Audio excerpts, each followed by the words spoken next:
Now, this is lecture 2 on democracy and divisions. I want to highlight a few points.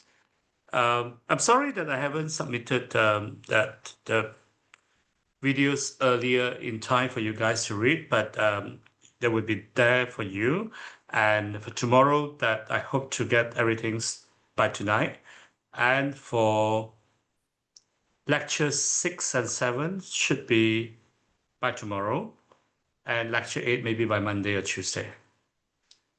So the core ideas we want to talk about here, one is about democracy is power of the people, or popular sovereignty. You can look at different forms of democracy. Democracy is imperfect. It doesn't equate good governance. But what is important they want to drive here is democracy is based on political equality and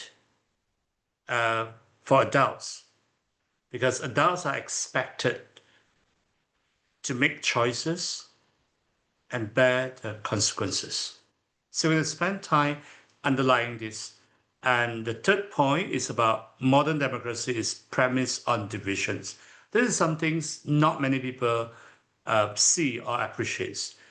We often heard people talk about unity, but unity works for other regimes.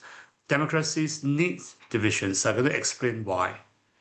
And fourthly, we'll look at the relationship between diversity and democracy. Diversity is related to division. It means that people are different. And we look into the conventional thinking and a more social science analysis. Finally, we'll just introduce two prototypes of democracy as the introductions for the next 4 lectures to come. Power of the people. You probably would have known this is democracy come from 2 ancient Greek works, Demo and Kratos, people and power. This is a portrait of how democracy looks like. You would have thousands of men discussing about politics in the square, in the city. Why are they so free? Why were they so free? Because they have slaves to do the job for them. And so democracy is quite exclusive. Only male citizens, female citizens are not included. And foreigners, those who are not given citizenship, will not be included. Over time, this becomes expanded. But also what it means is that when democracies re-emerge in the last 3 centuries, we are not looking at, well, slightly more than the last 3 centuries. Let's say you go back to Magna Carta would be about 8th, 9th century. We are not looking at a revival of direct democracy. We're not looking at that because physically it's impossible for you to get millions of people to sit down and talk about politics all the time. We have better things to do. And also things become much more sophisticated. So we need representative democracy. We chose party and get them to represent us in the legislative branch and the executive branch. So that's called representative democracy. And many politicians in political parties are career politicians, meaning that's the only thing they do. While this makes them more professional, more skillful, it also draws criticism that they become disconnected with the people. So while the mainstream forms of democracy today is actually based on representative democracy, we do have some legacies from direct democracy. We let people to vote on, make decisions rather than mandating or passing the mandate to their representative to make decision, to decide. One form is referendum on questions like whether a country should gain independence or make some major decision. then you let everyone vote. They don't choose people, but they choose a position on the policy, on the issues of policy. In California, you have initiative. This is a way that allow ordinary people to tell the legislature, we want to get this law to be passed. So people vote on that, and the legislature would then be duty bound to legislate. Oh, sorry.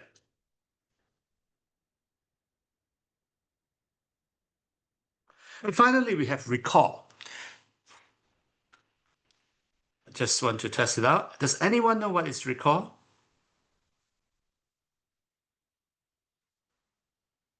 Anyone? Let's see. Saifuddin, do you know what is recall? Um, I don't, Prof, but maybe I'll just take a guess. Yeah. Yeah. I guess when there is a re-voting process. Is it? Most of the time, but what it means is really about premature dismissal. Oh, okay. So recall means I pull back the mandate, you're Okay. fired. Okay. So for if it's something more serious, sort of accusatory, we call it impeachment. But Okay. impeachment is normally done by tribunals like the legislature. But recall is by ordinary people. Okay. So recall is to withdraw the mandate because what happened in politics is normally you get someone elected and then the person would hold the position until the term is up. In a parliamentary system, it could be early dissolution, but otherwise you stay on. He can resign, but you cannot force him to resign. Recall is to give the power and say, we're fed up of you, that you have to go. Okay. During 2021, when Malaysia was talking about 2021, 22, when Malaysia were talking about anti-hopping law, recall was seriously contemplated, promoted as an alternative to just a vacancy and then a by-election, Okay. right? So we move on. Um,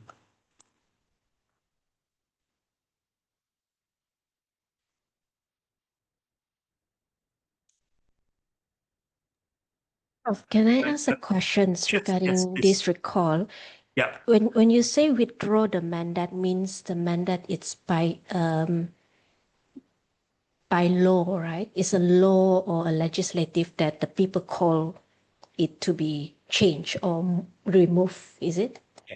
So let's take example. The closest example we have here is in Taiwan. Taiwan has a mayor in around 2000, let me see, 2024. Around 2020, a Taiwan mayor was recalled. His name was Han Kuo-yu. He won the mayoral elections at one of the biggest city, and then he decided to contest in presidential elections. Now, of course, you have the right to do so, but citizens of the city Kaohsiung wasn't very happy. Basically, his opponent wasn't very happy. When he lost the presidential elections, they went further to remove him from his city government seat. So what happened is that they collect all these signature. Then after the signature, they get one. In Taiwan, the system is that you need to get 1% of the signature. Then establish a case, you go and collect 10 more percent of signature. With 11% of signature, the election commission would then have to organize recall elections for you to vote and decide whether this guy should stay on or be expelled, be dismissed. So Han Kuo-yu lost that election. Actually, the more interesting things was just happened in July and August. The Taiwan ruling party, DPP, Democratic Progressive Party, launch a campaign. Well, the campaign was supposedly launched by NGO, but this was actually NGOs very closely tied to the government parties. They started a campaign to recall 32 out of, I think, about less than 40 MPs from the opposition. So they tried to actually change the election outcome by staging a recall. It's called grand recall, but all of them were defeated. So the 32 opposition MP from Kuomintang, they kept their seats, and then that prevented from future recall for the rest of the term, I think, or either a year. So that's a recall. Yeah. Any other questions on this? Okay, if not, then we move a bit faster.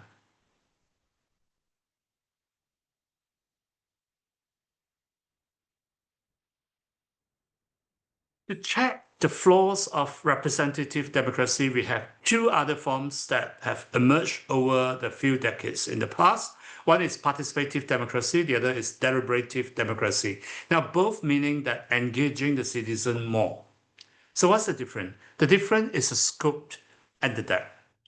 So if you have participatory democracy, for example, we can have participatory budget. Let's say 500,000 has been allocated to develop Bandar Sunway. And instead of letting the state government make a decision or the town council make a decision, the government may say, we have a few town hall sessions involving people to discuss where we want to spend the money and make the decision based on the feedback. So that's participative democracy. It is quite limited because that you fall within the confines set up by the system. Deliberative democracy is much more open-ended. It can deal with something as large as rewriting of the constitution, as in the case of Iceland, or deliberations on whether abortion should be allowed, as in Ireland. So that's deliberative democracy. And how do we define democracy? This is a very idealistic way by Robert Adao, an American political scientist in 1971. He said that democracy must demonstrate continuing responsiveness of the government to the preferences of its citizens, considered as political equal. Citizens must have unimpaired opportunities to formulate preferences, signify preferences, and have preferences weighted equally in conduct of government. What does it mean? It means basically preferences is what you like, your taste. What you like, what you don't like, your taste. So everyone should have the same right to articulate, to signify, to tell people what your preferences is, and the government should consider them equally. A preference favored by more people should take precedence than a preference favored by less people. This is what it means by responsiveness. And how do we get this, make this work possibly? And Dow listed nine institutional guarantee. So one is freedom of association, freedom of expression, alternative information resources, right to vote, eligibility for public office, right to compete for support, right to compete for votes, free and fair elections, and then institutions for making government policy dependent on votes and other expressions of preference. This is so ideal that Dow say we do not actually have democracy in today's world. The closest we have is polyarchy, meaning a political entity with different forces competing for power. So if you see the word polyarchy, poly means many, then it means actually democracy in a practical sense. Now, the key point here is political equality.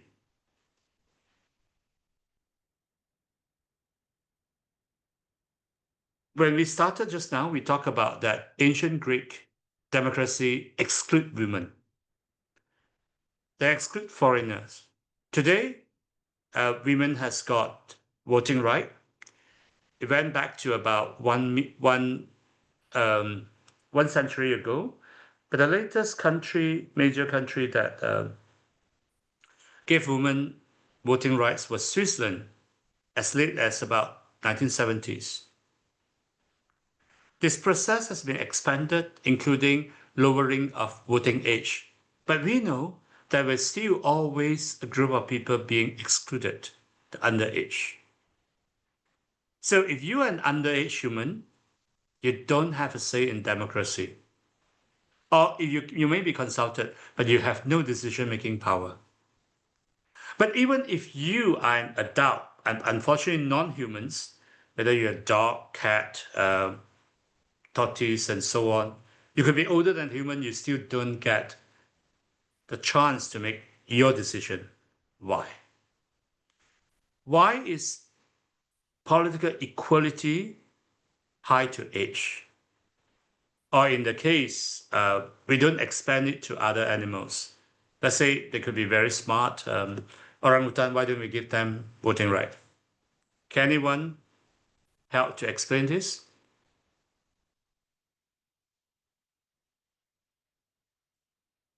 Anyone to try? Jun. Which Oh, sorry, part is Mary, it? please go ahead. Which is it both, Prof? The animals and the minors? Yeah, what? Yeah, both. So Of we course, only give that right to adult humans. Why? okay, because if you're minor, you still don't have that comprehension of what's right. I mean, it's premature. Your knowledge about things are premature, so you cannot decide yet of make the right decision. Right. What about animal? For animal, they don't have intelligence to choose between right and wrong. Okay.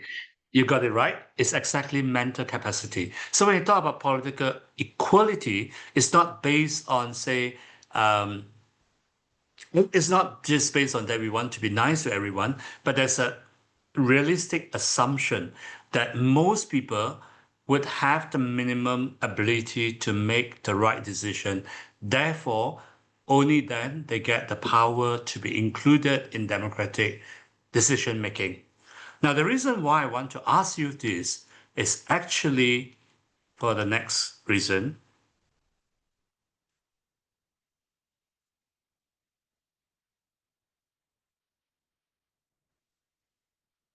Democracy is about adulthood.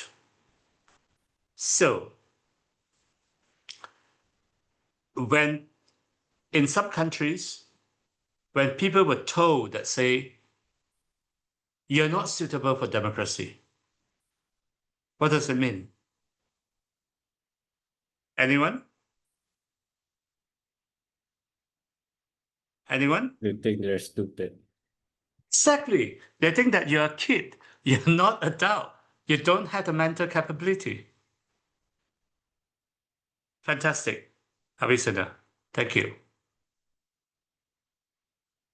Now, let's look a little bit about how system change. The one concept we want to know is about democratic transition. Non-democratic regimes can be divided into two broad categories. One is totalitarianism, meaning that a government has absolute power that is intrusive in controlling the people's life. A good example would be North Korea. Anyone?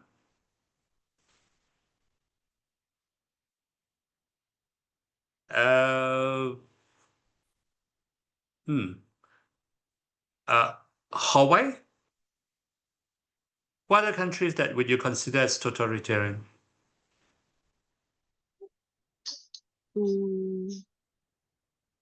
Besides North Korea. Huh? Besides North Korea? North Korea is a No, good. no, I mean it's North Korea. Besides North Korea, right? Yeah, yeah.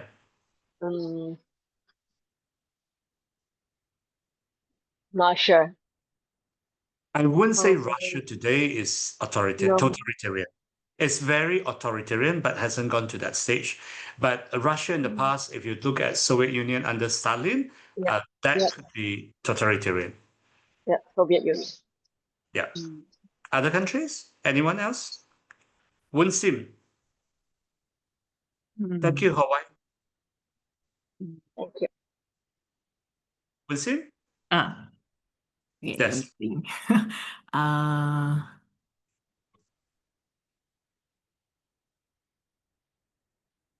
Iraq? No, Iraq is not. Iraq is a country in transition. It is fledgling democracy, if you like, but it's certainly not totalitarian. Messy, but not totalitarian. A totalitarian state means that the state capacity is very high. If it's not high, it cannot be totalitarian. Okay. Aisha? It's not China. Not today's China. China has civilian people, but I can't say it's very intrusive. Totalitarians means that basically you don't have the freedom. China is quite free when you come to entertainment and all those things, right? They control your thinking, but not how you want to spend and so on. But China during Cultural Revolution, yes. Anim, there's another country in today's world that you can consider as totalitarian. Which one? In Asia? Brunei? No, Brunei is just absolute monarchy. It's not totalitarian. Yeah. Central Asia, I think it's like Turkmenistan or something. Don't think they go as far as totalitarian. Sure. Yes. Turkmenistan. Yeah. And I'm not sure. My guess is Afghanistan. Yeah. don't they have a puppet government now? The Taliban government is basically very totalitarian. Yeah. So what you want to look at when we talk about totalitarian government is that how intrusive to people's life. So many of these countries that you mentioned, they could be authoritarian, could be corrupt, but they may not have the ability to be totalitarian. Right. The short life regimes of ISIS, that is totalitarian, right? Okay, authoritarianism has many forms. The conventional form is absolute monarchy. Adim just now mentions about Brunei. Theocracy. Can anyone think about theocracy? Theocracy means that a government runs by religious clergy.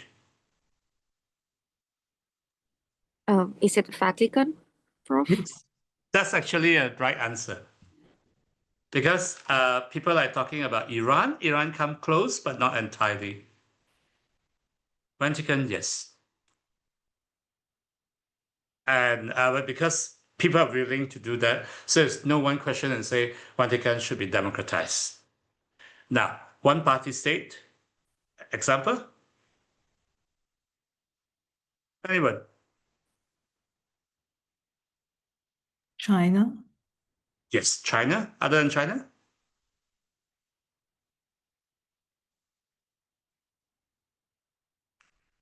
There's probably one, two, three, four digit one party state at least. Vietnam, Cuba, Laos. Cambodia is nominally a multi-party democracy, but effectively a one-party state because elections are rigged. Some people would consider Singapore and in the past definitely Malaysia as one-party state, even though they have elections. But so these are de facto one-party state, but not de jure. Military junta? Myanmar? Yes, good case. Personal dictatorship, I can't think of which one. Oh, Putin. You might call that Putin, even though, yeah, it's more personal dictatorship than one party state. In the past, we had Suharto, that's one part, that's personal dictatorship. Fernandez Marcos. Now, when they move away from totalitarianism or authoritarianism to become democracy, we call that democratic transition. And it can happen through elections, revolutions, or protests. This was the Philippines in 1986. Mary, do you want to tell us a bit about this? Uh, What do you think about ETSA? yeah, I think I was like only 3 years old by that time. Okay. Yeah, but I haven't experienced how it is in the martial law, but I've heard stories about it, and it's about the president, Marcos, the father of the current president, Mm. who stayed in the power for decades, and people are tired about it, and we've got and they have organized the people power in Manila to oust the president. Think about the returns of Bongbong Marcos Jr. Yes, yes, but it feels like a different kind of leadership. Right. Okay. Yes, But he doesn't follow his father yes, footsteps. yes. It's quite different. Yeah. Right. Okay. Thank you very much. Now, no, when 1986 happened, I was only just junior high. So that's a long time ago. But we have our interesting time. In the last 2 years, you have two people's power, and it was all by the Gen Z. One in Bangladesh, the other one in Nepal. Does anyone follow this and want to share something of your view? Yes. My dad's Okay. Want to speak a bit louder? following that very carefully. So what happened in Bangladesh was literally a copy and paste of the color revolution Of the? Okay. Yeah. In 2016 Yeah. during Gaddafi, Libya, Syria, and all that, and Egypt as well. So this was now it's like proven that the superpower that was backing the insurgency, the revolution was the West, was America. And it was proven even more so because during the interim government's stay, it was unelected, appointed government. And the head of government was Dr. Yunus, the Nobel Peace Prize. And he's been very close with the World Economic Forum and the Bill and Melinda Gates Foundation and also George Soros. So for the past 1 year, there's been a lot of MOUs that have been signed, agreements that have given up Bangladesh's rare earth minerals as well as a island for the purposes of making a military base. Mm. So yeah, it's a very messy situation. Let me just check whether they can hear you. Did you hear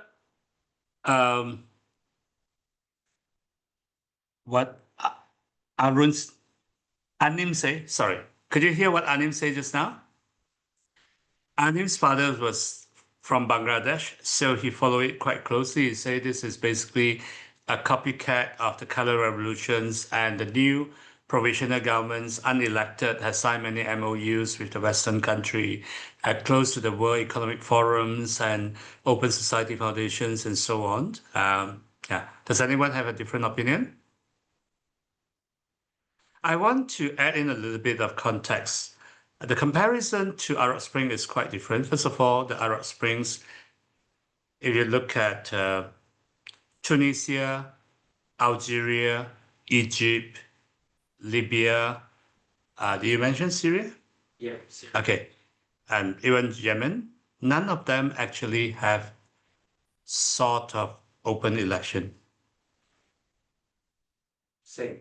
There was no open election. No, Bangladesh does have election. No, I said before the overthrow. Yeah. Seen? Yeah. Yeah. So there was judicial killings happening. It was a one-party state. Yes. Yeah. Phony elections. So Yeah, they have phony elections. All right. Okay. that's why they were in power for 15 years. Changed the constitution. Right. Okay. They were also unelected, could say. I wouldn't say they are unelected. They're probably more like Malaysia before 2018 with rigged elections. But Arab Springs, most of the country were much more controlled. Yeah. And yeah, that's in context of Arab Spring, I meant similar in it was backed by the West. And But I do not think that backing by the West is definitely a problem, but because if your point is that this was triggered by the West, but if you look back to Tunisia and Bangladesh, there's two issues. Tunisia was very much spontaneous. When the hawker burned himself, and there was other people had burned themselves, nothing happened. Just when he did it, people just took up the case.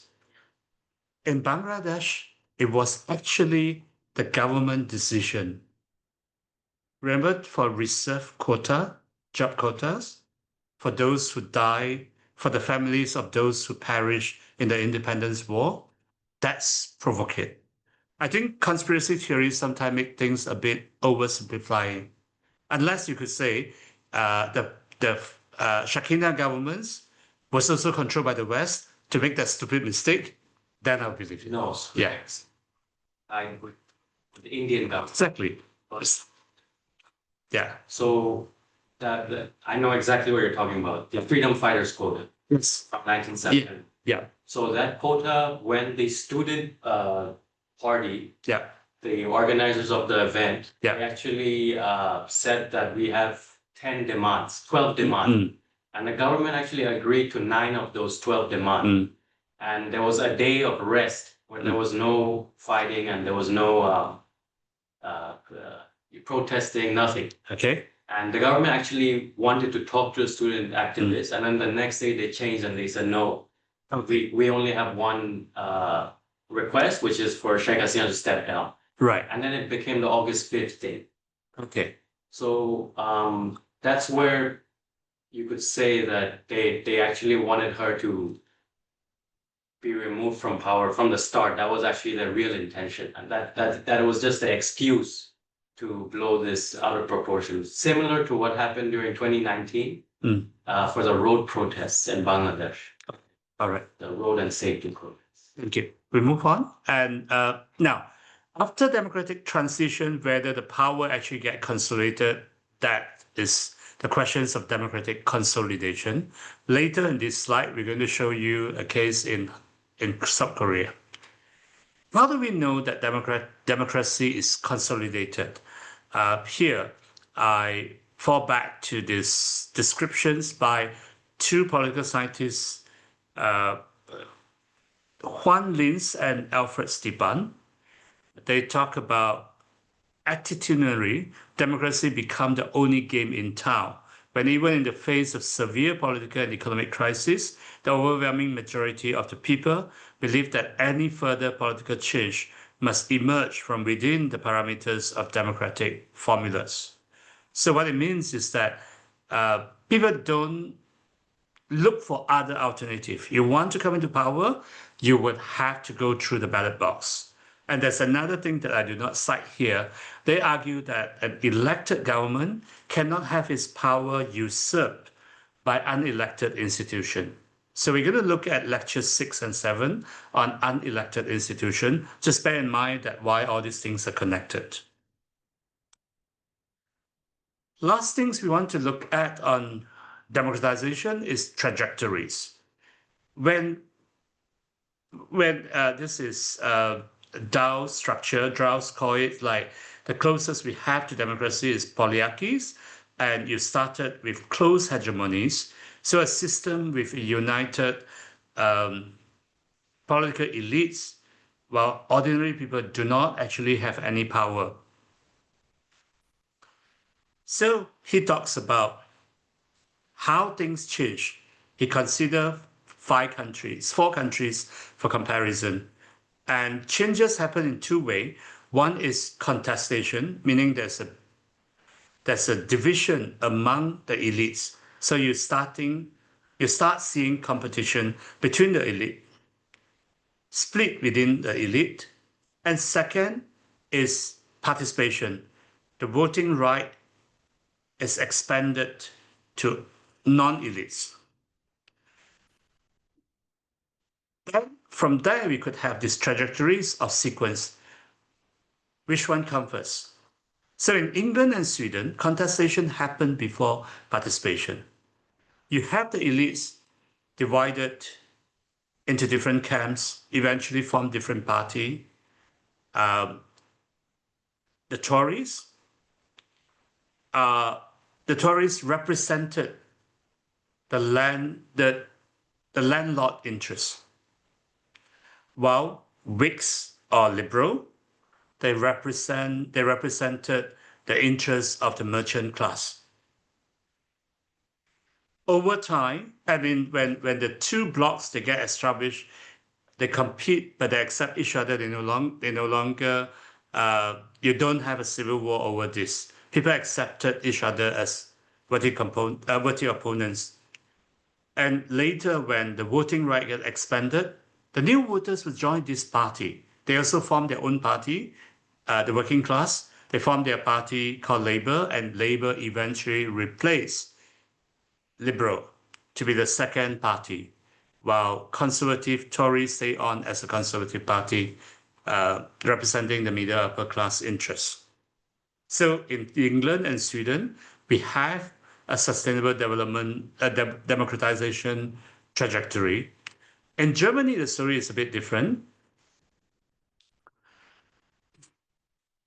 In 1871, when the voters got their voting right, it was still an empire. Then the empire ended in the First World War. And from 1918 to 1933, you have the Weimar Republic. It was very messy. In the 15 years, you have 15 prime minister, chancellor. And that led to the rise of Hitler. What's the problem with that was that people get the voting right first, but the elites has not been developed into rivalry groups that know how to deal with each other. So they spend a lot of time attacking each other, paving the way for Hitler to emerge and capture power. So finally, you have France from 1789 to 1792. In that 3 years' time, during the French revolutions, an absolute monarchy collapsed and descend into mob rule, because both contestation and participation happen at the same time. Now, the second part we want to talk about is imperfections of democracy.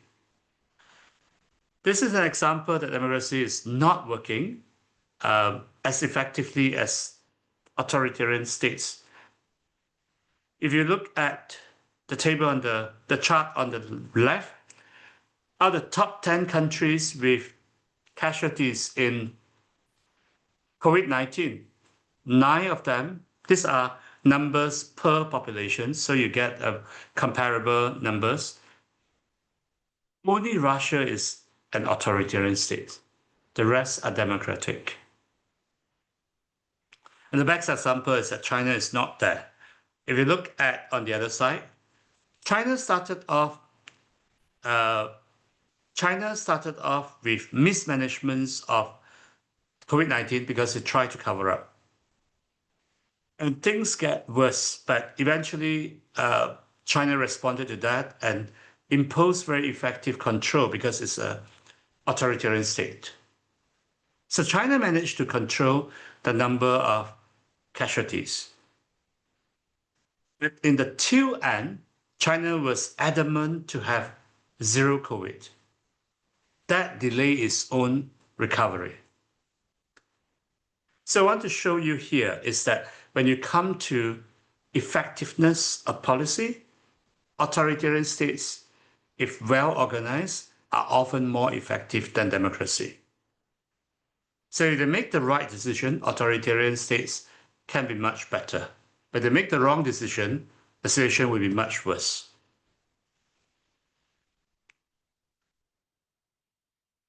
Next, does democracy promise stability? If you have a functional democracies that parties are willing to make compromises with each other, they play by the rules of the game, it can be stable. But in January 6, 2024, we saw a riot in America. Trump supporters occupy the Congress, Capitol Hill. This is a scene that we used to see in Third World, but it's now in America. I'll come back to this a bit later when we talk about the shutdown of the federal government of America. On the right-hand side, can anyone recognize the gentleman sitting at the bottom? I think you should know that's Xi Jinping. Can you recognize the elderly gentleman who wanted to speak to Xi Jinping but was seemingly pushed away? Is that Hu Jintao, sir? Yes, exactly, it's Hu Jintao. He was Xi Jinping's predecessor. He never showed his face after that in public again. He basically lost his power. But the line that I used the photo to underline a point. Deng Xiaoping, who started reform in China in 1979, had an incredible inventions, or rather imitations from the Western system. America has term limit. Deng Xiaoping introduced term limit for China's supreme leader. 10 years won. So it started with Jiang Zemin, Hu Jintao, and then Xi Jinping. But Xi Jinping changed the rule of the game. So he continued to be in power after his 10 years term. Now that made him in a stronger position as compared to elected leaders in the West, because they would go through different leaderships. China would be the same guy who knows the deal better and so on. But it also posed a risk. No one knows whether this political stability now would actually survive after Xi Jinping, because he has no clear successor, and he probably doesn't want it. So things are hanging in the air. Point I want to make here is that democracy doesn't automatically promise good governance or stability. Of course, at the same time, you could see some problem in authoritarian system as well. But since democracy is not perfect, why do people still want to pursue this? So this is Winston Churchill's answer. No one pretends that democracy is perfect or all wise. Indeed, this has been said that democracy is the worst form of government, except all those other forms that have been tried from time to time. What he tried to say is that democracy is imperfect, other system is worse. But I think I want to show you this quote that I think is capture the essence of democracy is even better. Reinhold Niebuhr was an American theologian, Protestant theologian. He tied democracy to two sides of human nature, the brighter side and the dark side. He said, man's capacities for justice make democracy possible. Because if everyone is crooks, then you wouldn't be able to make democracy work. However, man's inclinations to injustice make democracy necessary. This is more interesting. What they say is that if we are all angels, we won't need democracy because we just find the right way. So democracy is a system that is put in place in response to our human nature. And I would say it's entirely by design. A lot of systems evolve along the way. Now, the third point I want to make is democracy thrives on division. This is very common. We have heard this in many cultures, that united we stand, divided we fall. And why so? Because that if you face external threats, whether it's foreign invasions, animal attack, natural disaster, or even pandemic, or you are facing with chaos, you need unity and order. This is the pictures of Muslim in Andalusia surrendering to the Christians' army in Spain. And behind their defeat, there were stories of infighting, just like most cases in defeat. And this was shown to say that we have to be united, otherwise that we lose out. Very common in many cultures. But democracies is a unique system that emphasizes or thrives on healthy division. When we talk about party, the word actually comes from part, which means division. And division is desirable and necessary for democracy for two reasons. One is checks and balances. People can do bad or stupid things. They need to be stopped. Therefore, you need division. Because if they're all united, how do you stop them? Second is collective adjustment. Different times, different problem. They need different solutions. If the society is not divided to some extent, you may not be able to find the solution immediately for adjustment.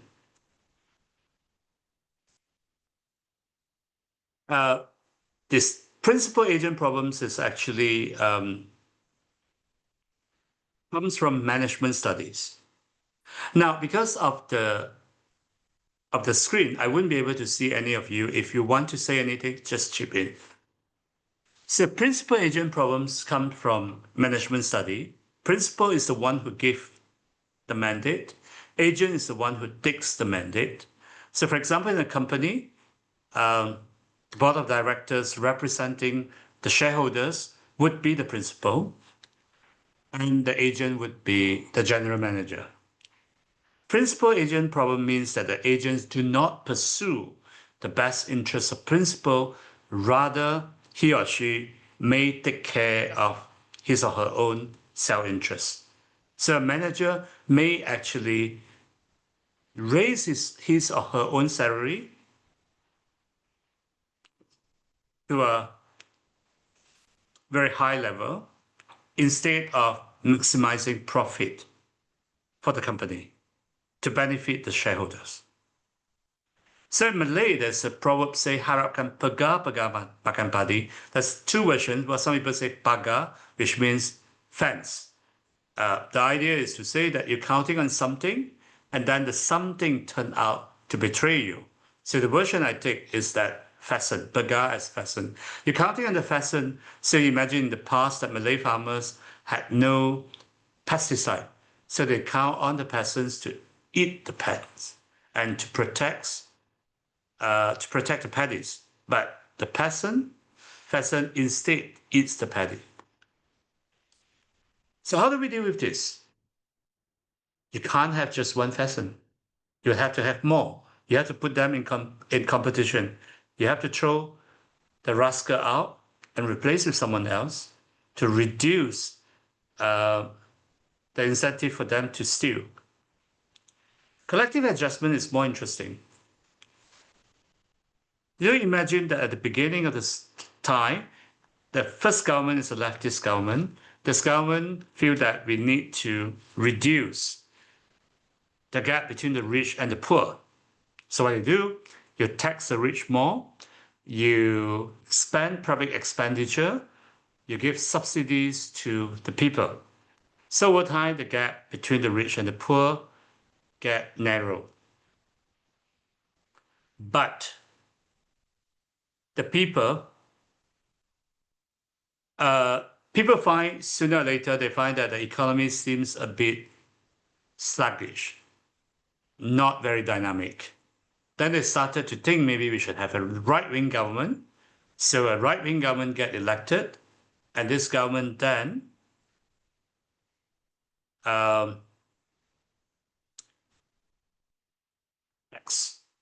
encourage entrepreneurship. Economy grow faster, but so does the gap between the rich and the poor. And the people may then say, this has gone too far. You want to move back. So you get a political left government elected. This is adjustment, the pendulum. Now, why is this important? Because neither a left-wing government or right-wing government is inherently good. They just adjust to the situation at that time. This is why you have frequent change of government in many countries. Change of government reflects the needs. If you do not have divisions, then a government would have only one options, and would have to wait for that option to crash, and then you start from the opposite direction. So collective division allow collective adjustment in a more incremental, stable, manageable way.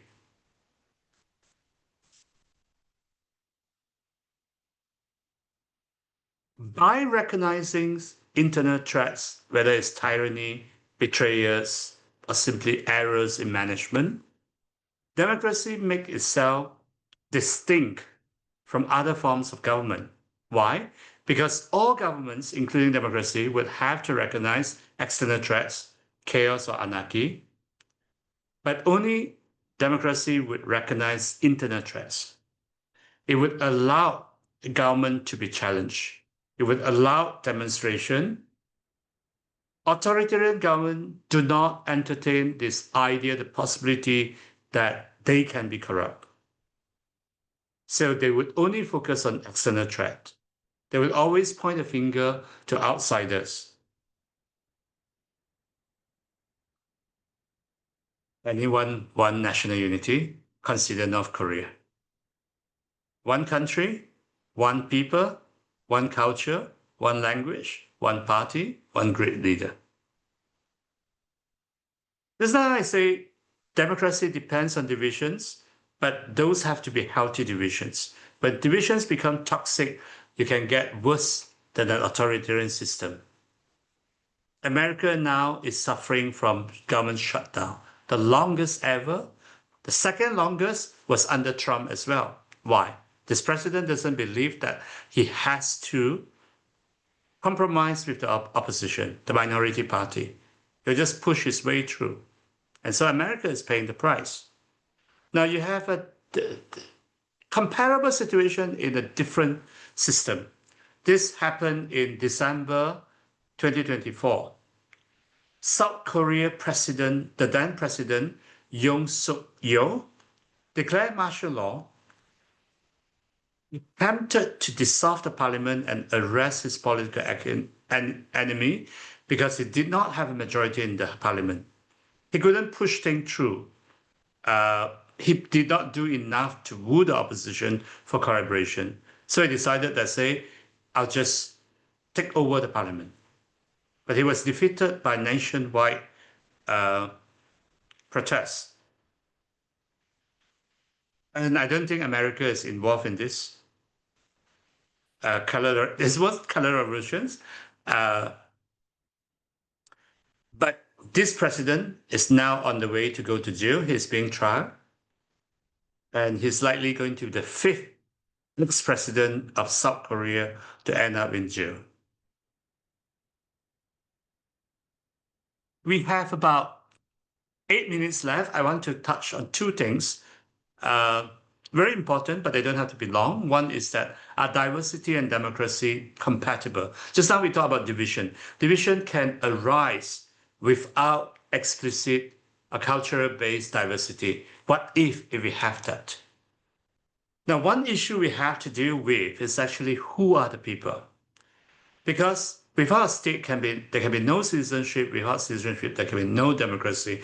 When we talk about democracy, we have to look back and say, who constitute the people? This was the case in India. But who are the peoples often lead us, we often come across this question, but who are the people? Do you always have to ask who are not? Both nationally and globally, you have people who like to claim the people are consists of only those who think like them. So when the parties say, we want, therefore the people want, are you saying that your opponents are not part of the people? In the case of the bureau shutdown and say victory belongs to the people. So everyone who disagree with the shutdown, they're not part of the people? It's important to ask this question because ultimately, democracy is a mechanism for people of different interests, different preferences to sort out to find a settlement. But if any party take it as if like they have a monopoly over virtue or wisdom, then they would not be willing to make any compromises, and then you would end up in deadlocks. Now, let's look at this. Are diversity and democracy compatible? John Stuart Mill, a liberal philosopher in 19th century England, said this: free institutions are next to impossible in a country made up of different nationalities, among a people without fellow feeling, especially if they read and speak different languages. The united public opinion necessary to the working of representative government cannot exist. The influences which form opinions and decide political acts are different in the different sections of the country, and altogether different set of leaders have the confidence of one part of the country and of another. The same books, newspaper, pamphlets, speeches do not reach them. So what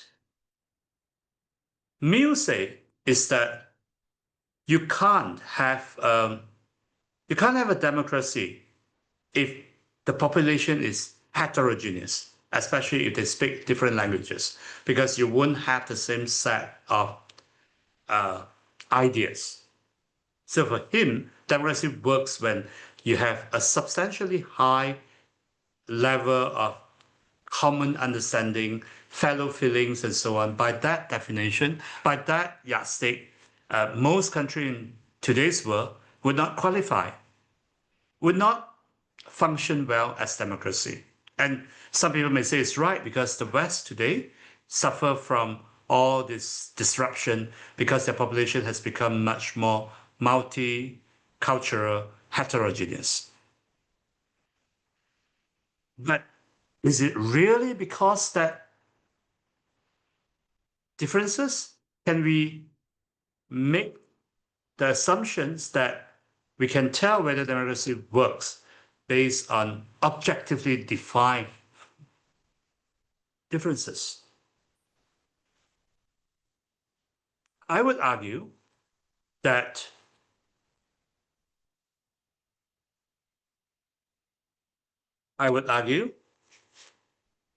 it actually depends on inequality, the differential in life opportunity. This is a photos of southern Thailand in Pattani. You have this Muslim old lady and a Thai soldier. Thailand has suffered from Patani insurgencies for decades.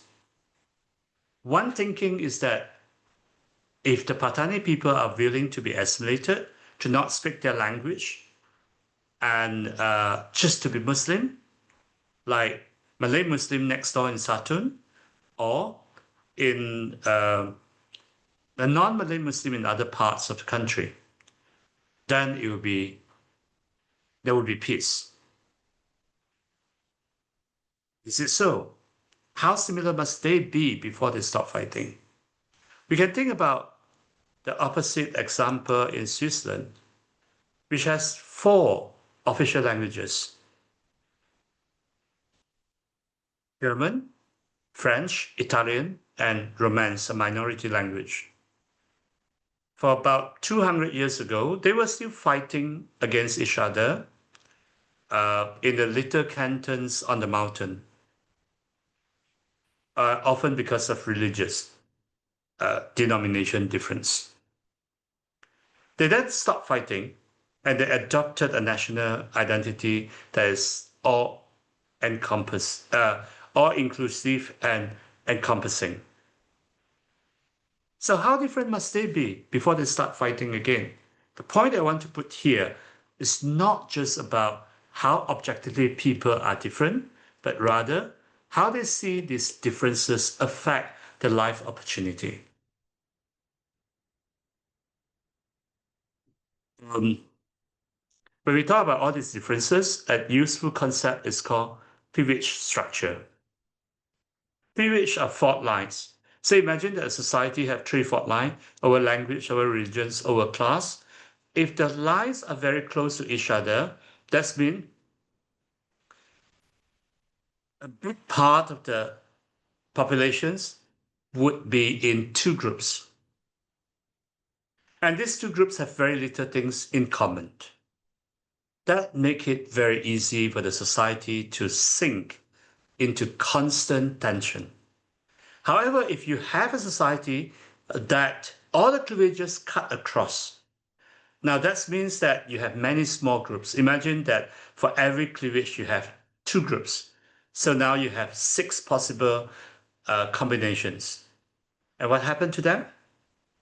All these groups may still fight, but they're fighting each other. They're fighting different groups with different allies. So what it means is that the relationship between them become much more fluid. When interaction becomes fluid, even though you have communal politics, it becomes less harmful. So what actually is problematic is rigidity. Rigidity discourages compromises, and that makes sometimes the system to break down. The last thing I have, this is my last minute, I'm going to talk about democracy in different shapes and form. Now, in the next 3 lectures, lecture 3, lecture 4, and lecture 6, not 5, we'll touch on separations of power, basically the legislative and the executive branches. We'll talk about different layers of government, and then different electoral system. Why do we want to talk about this? Because this actually provide the options if you want to tweak a political system. You change one of these, you could have a different outcome. This whole branch is called, a branch of political science called institutional engineering. Now, from there, we can actually formulate 2 prototypes of democracy. Majoritarian democracy, where the winners call the shot.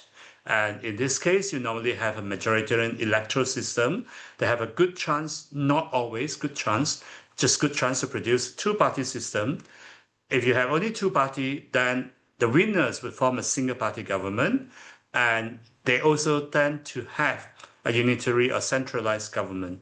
So the winner would take all. And the consensus democracy is the opposite.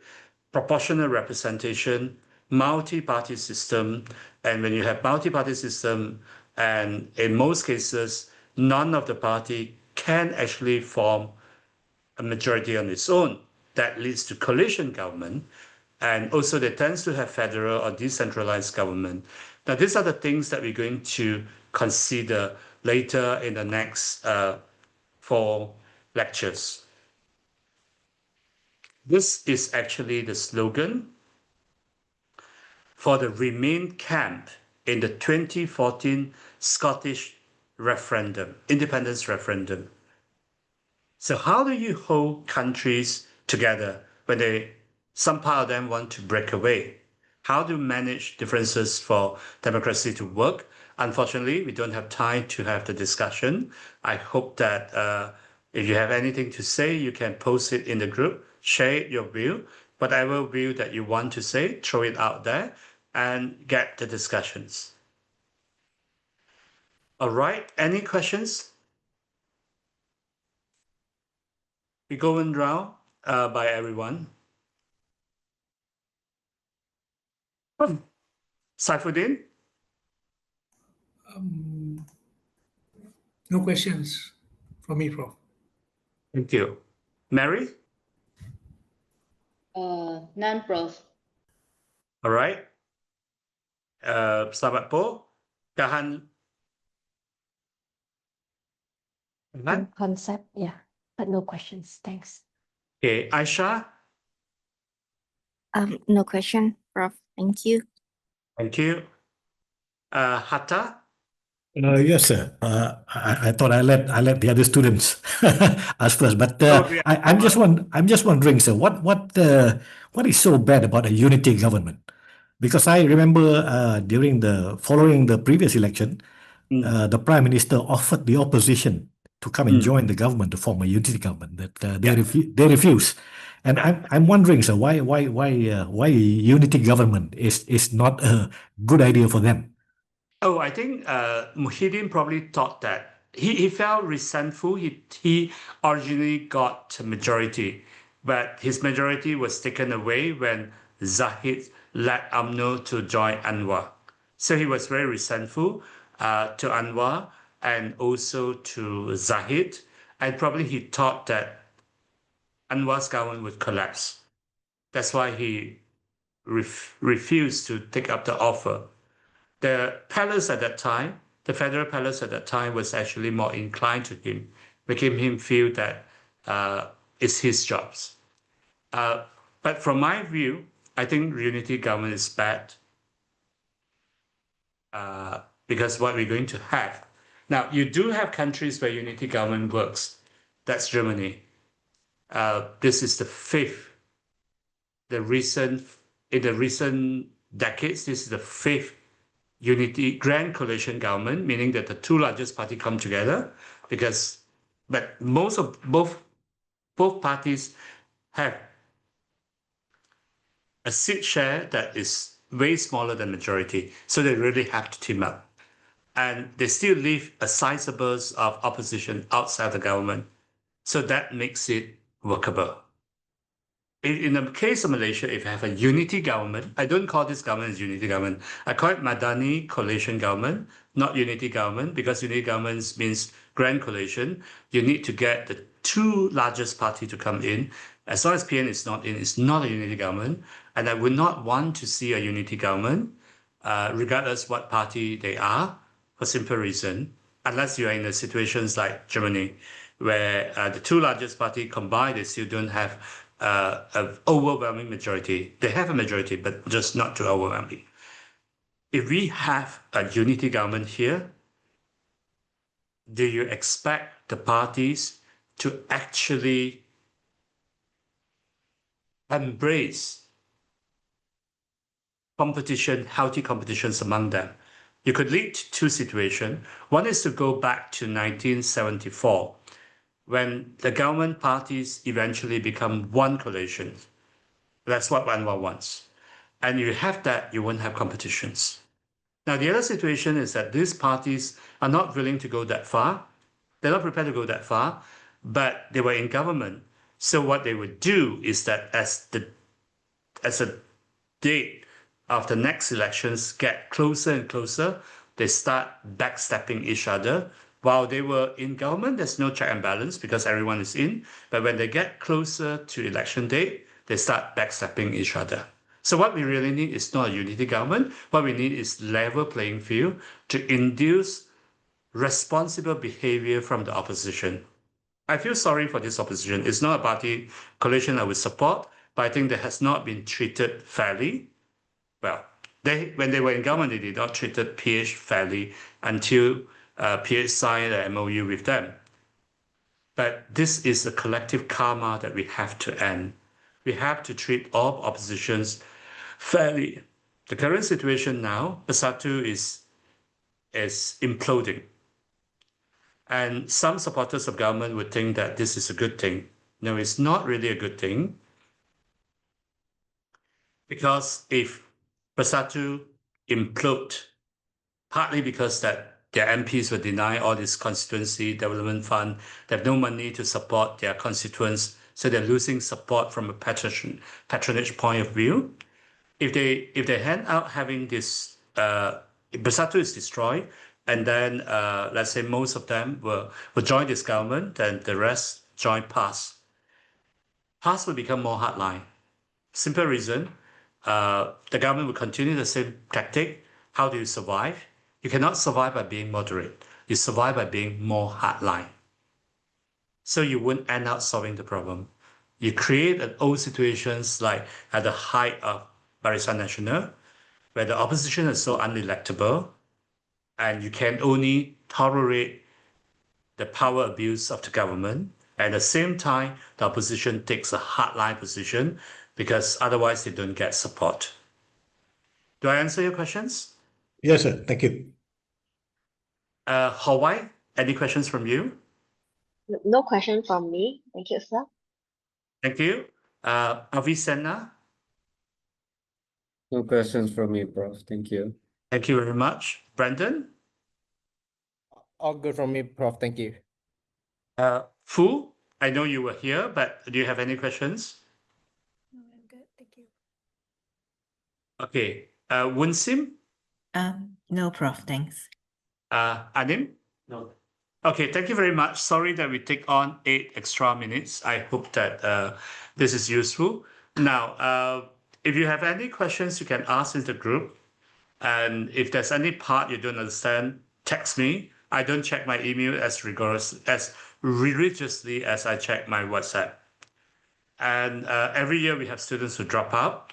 If you decide to drop out after 2 days or so, just let me know in advance. Let me know officially so we know that, and also inform the office so that your name will be removed. Every year you will have some students who keep their names there until end of the term, but they never submit anything. So thank you very much, and see you tomorrow. Thank Prof. you. Thank Prof. you. Thank you, sir. Thank you. Thank you. Bye. Any questions? Oh, Okay. very nice class. Thank you very much. I mean, that you come from a background that you probably have more contextual understandings than many others.